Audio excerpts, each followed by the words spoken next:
अऊज़ु बिल्लाहि मिनश्शैतानिर्रजीम बिस्मिल्लाहिर्रहमानिर्रहीम रब्बि इश्रह ली सदरी वयस्सिर ली अमरी वहलुल उक़्दतम मिन लिसानी यफ़क़हू क़ौली। बिखरे मोती, दूसरा हिस्सा। नमाज की बरकत से हज़रत आदम अलैहिस्सलाम की गर्दन का फोड़ा ठीक हो गया। हज़रत इब्न उमरो रज़ी अल्लाहु अन्हु फरमाते हैं कि हज़रत आदम अलैहिस्सलाम की गर्दन का फोड़ा निकल आया। उन्होंने नमाज पढ़ी तो वो फोड़ा नीचे उतरकर उनके सीने पर आ गया। हज़रत आदम अलैहिस्सलाम ने फिर नमाज पढ़ी तो वो कोख में आ गया। उन्होंने फिर नमाज पढ़ी तो वो टखने में आ गया। उन्होंने फिर नमाज पढ़ी तो अंगूठे में आ गया। उन्होंने फिर नमाज पढ़ी तो वो चला गया। हज़रत इब्न मसूद रज़ी अल्लाहु अन्हु फरमाते हैं कि जब तक तुम नमाज में होते हो तो बादशाह का दरवाज़ा खटखटाते हो, और जो बादशाह का दरवाज़ा खटखटाता है उसके लिए दरवाज़ा ज़रूर खुलता है। हज़रत इब्न मसूद रज़ी अल्लाहु अन्हु फरमाते हैं, अपनी ज़रूरतें फ़र्ज़ नमाज़ों पर उठा रखो, यानी फ़र्ज़ नमाज़ों के बाद अपनी ज़रूरतें अल्लाह से मांगो। हज़रत इब्न मसूद रज़ी अल्लाहु अन्हु फरमाते हैं, जब तक आदमी बड़े गुनाहों से बचता रहेगा उस वक्त तक एक नमाज से लेकर दूसरी नमाज तक के दरमियान जितने गुनाह किए होंगे वो सारे गुनाह अगली नमाज से माफ़ हो जाएंगे। हज़रत इब्न मसूद रज़ी अल्लाहु अन्हु फरमाते हैं कि नमाज़ें बाद वाले गुनाहों के लिए कफ़ारा होती हैं। हज़रत आदम अलैहिस्सलाम के पाँव के अंगूठे में एक फोड़ा निकल आया था, फिर वो फोड़ा चढ़कर उनके पाँव की जड़ यानी एड़ी में आ गया, फिर चढ़कर घुटनों में आ गया, फिर कोख में आ गया, फिर चढ़कर गर्दन की जड़ में आ गया। फिर हज़रत आदम अलैहिस्सलाम ने खड़े होकर नमाज़ पढ़ी तो वो फोड़ा कंधों से नीचे आ गया। उन्होंने फिर नमाज़ पढ़ी तो वो निकलकर उनकी कोख पर आ गया। फिर नमाज़ पढ़ी तो उतरकर घुटनों पर आ गया। फिर नमाज़ पढ़ी तो कदमों में आ गया। फिर नमाज़ पढ़ी तो वो फोड़ा ख़त्म हो गया। अबू हुरैरा रज़ी अल्लाहु अन्हु वाली औरत का अजीब क़िस्सा। हज़रत अबू हुरैरा रज़ी अल्लाहु अन्हु फरमाते हैं कि एक औरत मेरे पास आई और उसने मुझसे कहा कि क्या मेरी तौबा कबूल हो सकती है। मैंने ज़िना किया था जिससे मेरे यहाँ बच्चा पैदा हुआ, फिर मैंने उस बच्चे को कत्ल कर डाला।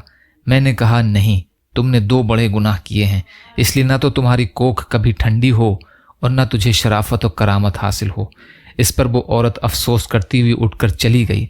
फिर मैंने हुजूर सल्लल्लाहु अलैहि वसल्लम के साथ फजर की नमाज पढ़ी और उस औरत ने जो कुछ कहा था और मैंने उसे जो जवाब दिया था वो सब हुजूर सल्लल्लाहु अलैहि वसल्लम को बताया। हुजूर सल्लल्लाहु अलैहि वसल्लम ने फरमाया, तुमने उसे बुरा जवाब दिया।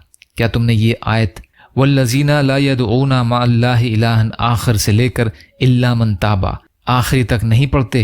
ये सूरह फुरक़ान की आयत 68 से 70 है, जिसका तर्जुमा है, और जो कि अल्लाह के साथ किसी और माबूद की इबादत नहीं करते और जिस शख्स के कत्ल करने को अल्लाह ताला ने हराम फरमाया है उसको कत्ल नहीं करते, हाँ मगर हक़ पर, और वो ज़िना नहीं करते, और जो शख्स ऐसा काम करेगा तो सज़ा से उसको साबिक़ा पड़ेगा कि क़यामत के रोज़ उसका अज़ाब बढ़ता चला जाएगा और वो उस अज़ाब में हमेशा हमेशा ज़लील व ख्वार होकर रहेगा। मगर जो शिरक और मासी से तौबा कर ले और ईमान भी ले आए और नेक काम करता रहे तो अल्लाह ताला ऐसे लोगों के पिछले गुनाहों की जगह नेकियां इनायत फरमाएगा, और अल्लाह ताला गफूर रहीम है। फिर मैंने ये आयतें उस औरत को पढ़कर सुनाई। उसने कहा, तमाम तारीफ़ें उस अल्लाह के लिए हैं जिसने मेरी नजात की सूरत बनाई। इब्न जरीर की एक रिवायत में ये है कि वो अफसोस करते हुए उनके पास से चली गई और वो कह रही थी कि हाय अफसोस, क्या ये हुस्न जहन्नम के लिए पैदा किया गया है। इस रिवायत में आगे ये है कि हुजूर सल्लल्लाहु अलैहि वसल्लम के पास से हज़रत अबू हुरैरा रज़ी अल्लाहु अन्हु वापस आए और उन्होंने मदीना के तमाम महलों और घरों में उस औरत को ढूंढना शुरू किया। उसे बहुत ढूंढा लेकिन वो औरत कहीं ना मिली।